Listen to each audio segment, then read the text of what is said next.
Style.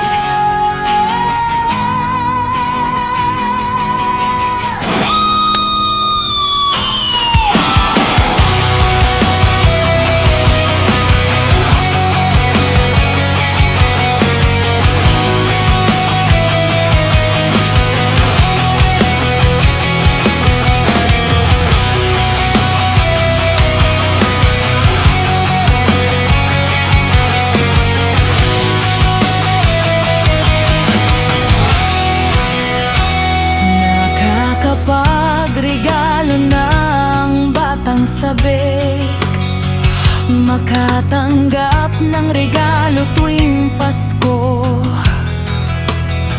Ngayon siya na mismo ang nagbibigay, at natutunan niyang mas masaya pala ang mag-isip kung ano ang ikagagalak ng iba.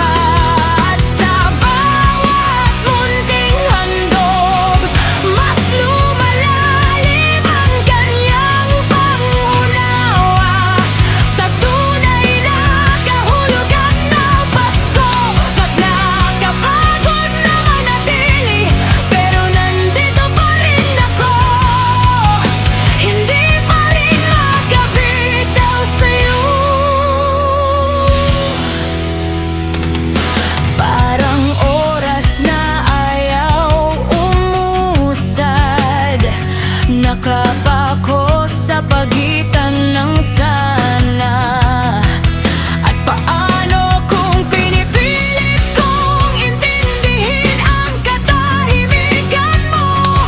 Kahit unti-unti akong naubos dito, hindi ko alam kung hanggang kailan ko kakayanin. Pero sa ngayon, pinipili ko muna manatili.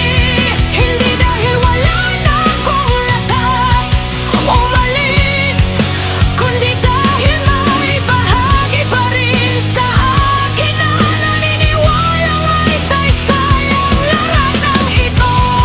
Kung mahal mo ako, bakit kahit alam mong masasaktan ako, tinunawa na pa rin? Bakit mo inunad ang mga pagkakamali lang mong mabigat sa akin? Bakit kailangan ko pang ipaalala ang mga bagay na kusa mo sanang iniingatan? Bakit mas madali sa'yo ang saktan ako kaysa harapin ang pagbabago? Sa mga taong nang iwan sa akin ngayong taon, salamat.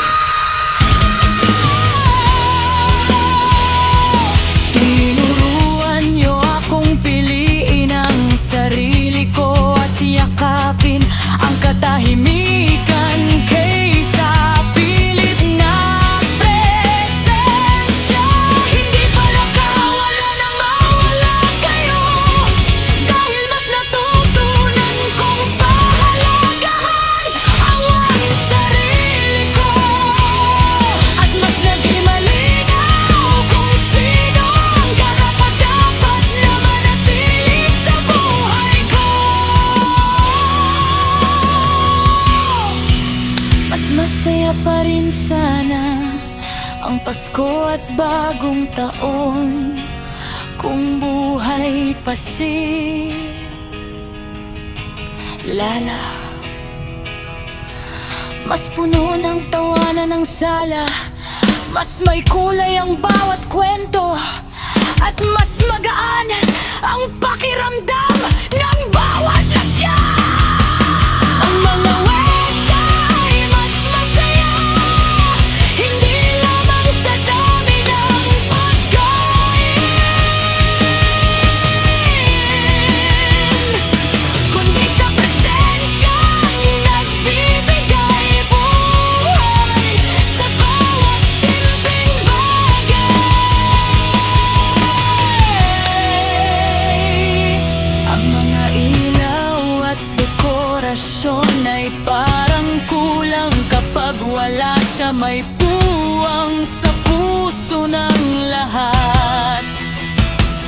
Mas masaya sana